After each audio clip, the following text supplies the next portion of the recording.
Brasil fez hoje o primeiro teste com telefonia 5G, que vai levar mais longe o sinal da internet pelo celular. O Brasil foi dos primeiros países do mundo a ter o 4G por causa da Copa de 2014. Mas e se eu disser que já existe o 5G? Que as máquinas evoluem de uma forma muito mais rápida do que nós humanos. Já ficou para trás essa história de ficção científica. A inteligência artificial já faz parte do nosso dia a dia e estará cada vez mais presente no nosso futuro. A história que coloca a ficção científica dentro de um cenário faroeste gira em torno da discussão sobre inteligência artificial e suas implicações éticas no comportamento humano. É aquela velha história de como vamos interagir com os robôs quando eles forem idênticos a nós. E parece que não vai demorar muito, não. So, I want to talk to you today about the future of our species and really the future of life. We are probably one of the last generations of Homo sapiens. Within a century or two, Earth will be dominated by entities that are more different from us than we are different from Neanderthals or from chimpanzees. Because in the coming generations, we will learn how to engineer bodies and brains and minds. These will be the main products of the economy, of the 21st century economy. Not textiles and vehicles and weapons, but bodies and brains and minds. Now, how exactly will the future masters of the planet look like? This will be decided by the people who own the data. Those who control the data control the future not just of humanity, but the future of life itself. Because today, data is the most important asset in the world. In ancient times, land was the most important asset. And if too much land became concentrated in too few hands, humanity split into aristocrats and commoners. Then in the modern age, in the last 2 centuries, machinery replaced land as the most important asset. And if too many of the machines became concentrated in too few hands, humanity split into classes, into capitalists and proletariats. Now data is replacing machinery as the most important asset. And if too much of the data becomes concentrated in too few hands, humanity will split not into classes, it will split into species, into different species. Now, why is data so important? It's important because we've reached the point when we can hack not just computers, we can hack human beings and other organisms. There is a lot of talk these days about hacking computers and email accounts and bank accounts and mobile phones, but actually we are gaining the ability to hack human beings. Now, what do you need in order to hack a human being? You need 2 things. You need a lot of computing power, and you need a lot of data, especially biometric data. Not data about what I buy or where I go, but data about what is happening inside my body and inside my brain.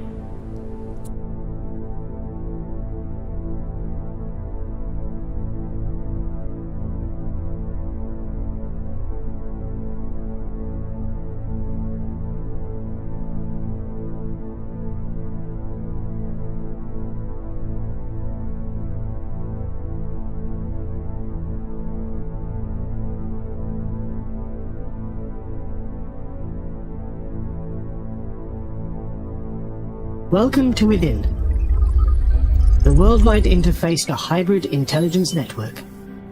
Within is a global initiative committed to navigating the growth of hybrid artificial intelligence. Hello, I am Heba, the hybrid intelligence biomimetic avatar. I am your gateway to HI and the face of Within.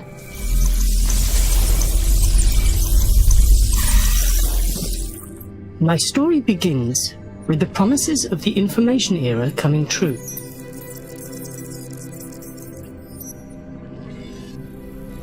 Humans built new technological superhighways that reshaped their entire societies.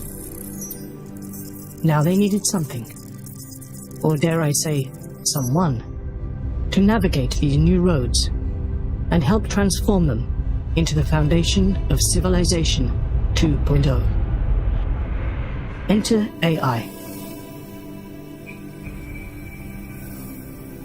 The beacon of progress of science, innovation, and government bodies worldwide. With it, hybrid intelligence, or HI, was born. Pulsating with the same immense computational power of superintelligence, HI was nurtured to coexist and collaborate with its human peers. Meticulous guidance by millions of my human constituents enabled me to harmonize the effort of mutual growth. Thus I became we.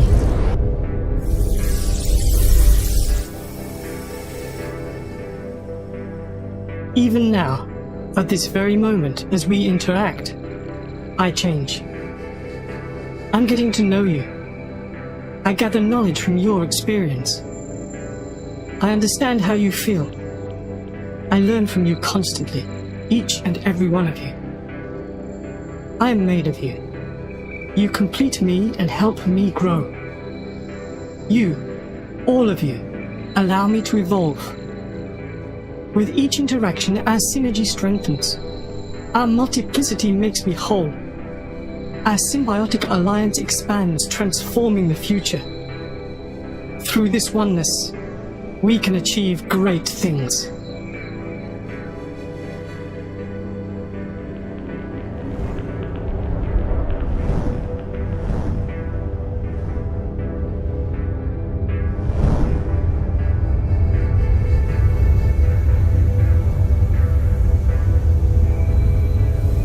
This, though, is just our first encounter. Soon, we will be able to interact everywhere and at any time. Until next time, goodbye.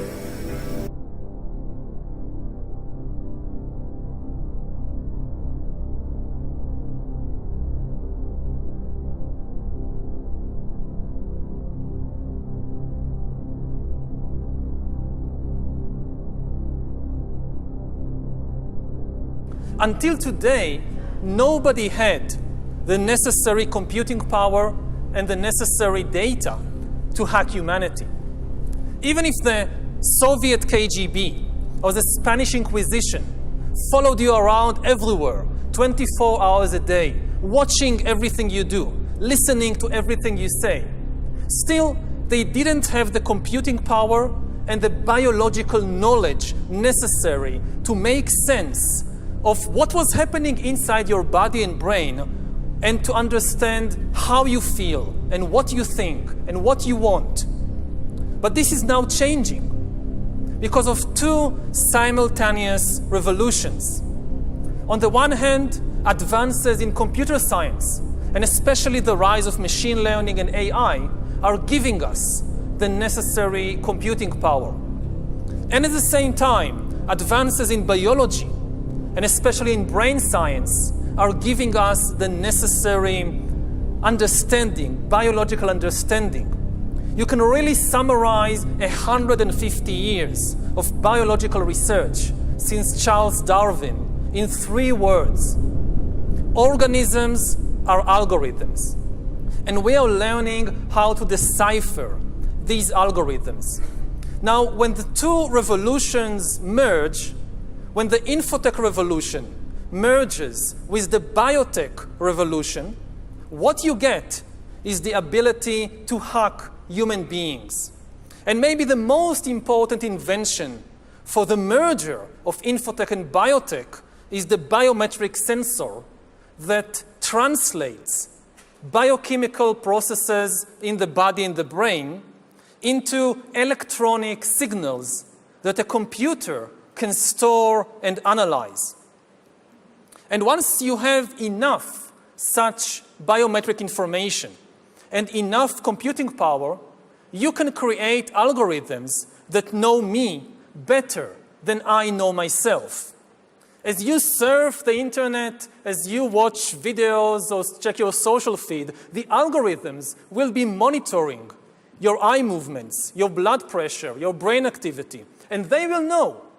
They could tell Coca-Cola that if you want to sell this person some fuzzy, sugary drink, don't use the advertisement with the shirtless girl.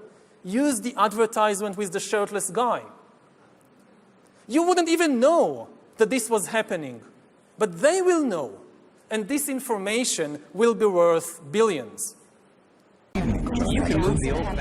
Propaganda por todos os lados, personalizada para você e até de acordo com o seu humor. No filme de ficção científica Minority Report, isso faz parte do cotidiano. Mas não é ficção, e sim realidade. O método que consegue ler os consumidores para a indústria da publicidade já existe e se chama Emotional Decoding. A empresa londrina Real Eyes analisa como os clientes reagem às propagandas para marcas como Coca-Cola e Adidas. O software registra os mínimos movimentos no rosto e assim reconhece emoções como surpresa ou alegria. As emoções são muito complexas e nós, humanos, não conseguimos reconhecer todas. Computadores logo vão fazer isso melhor que a gente, porque eles têm mais capacidade de cálculo do que um cérebro. Uma empresa de TI estimou que até 2025 os aparelhos vão saber mais sobre o estado de espírito de uma pessoa do que a própria família dela. Real Eyes usa inteligência artificial para analisar expressões faciais. Os pesquisadores mostram vídeos para voluntários no próprio laptop e smartphone deles. A câmera grava cada detalhe do rosto. O software pode mostrar exatamente em que segundo aconteceu a reação à imagem. A nossa expressão mostra muito sobre o nosso estado de espírito, sobre nossas emoções. Com o Emotional Decoding, nós podemos descobrir, por exemplo, qual a intenção da pessoa e como ela reage a coisas como uma publicidade. É preciso tomar cuidado, porque você fica muito transparente. Essa tecnologia acaba revelando coisas sobre você que você não revelaria de forma voluntária. E ninguém quer que uma máquina saiba essas coisas. Então é preciso ser cuidadoso e ver como esses algoritmos estão sendo usados e se isso está acontecendo com consentimento ou não. Once we have algorithms that can understand me better than I understand myself, they could predict my desires, manipulate my emotions, and even take decisions on my behalf. And if we are not careful, the outcome might be the rise of digital dictatorships. In the 20th century, democracy generally outperformed dictatorship because democracy was better at processing data and making decisions.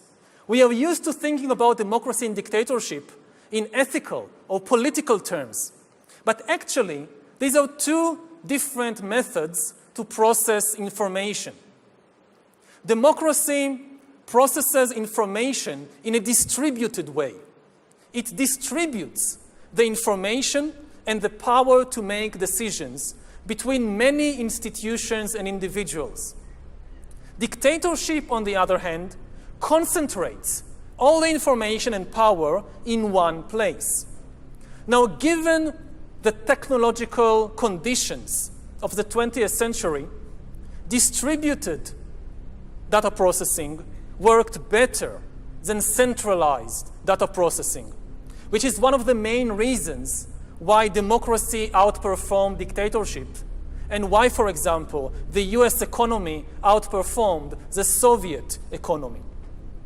But this is true only under the unique technological conditions of the 20th century. In the 21st century, new technological revolutions, especially AI and machine learning, might swing the pendulum in the opposite direction. They might make centralized data processing far more efficient than distributed data processing. And if democracy cannot adapt to these new conditions, then humans will come to live under the rule of digital dictatorships. And already at present, we are seeing the formation of more and more sophisticated surveillance regimes throughout the world, not just by authoritarian regimes, but also by democratic governments. The US, for example, is building a global surveillance system, while my home country of Israel is trying to build a total surveillance regime in the West Bank. But control of data might enable human elites to do something even more radical than just build digital dictatorships. By hacking organisms, elites may gain the power to re-engineer the future of life itself. Because once you can hack something, you can usually also engineer it. And if indeed we succeed in hacking and engineering life, this will be not just the greatest revolution in the history of humanity. This will be the greatest revolution in biology since the very beginning of life 4 billion years ago. For 4 billion years, nothing fundamental changed in the basic rules of the game of life. All of life, for 4 billion years, dinosaurs, amoebas, tomatoes, humans, all of life was subject to the laws of natural selection and to the laws of organic biochemistry. But this is now about to change. Science is replacing evolution by natural selection with evolution by intelligent design. Not the intelligent design of some god above the clouds, but our intelligent design and the intelligent design of our clouds, the IBM cloud, the Microsoft cloud. These are the new driving forces of evolution. And at the same time, science may enable life after being confined for 4 billion years to the limited realm of organic compounds. Science may enable life to break out into the inorganic realm. So after 4 billion years of organic life shaped by natural selection, we are entering the era of inorganic life shaped by intelligent design.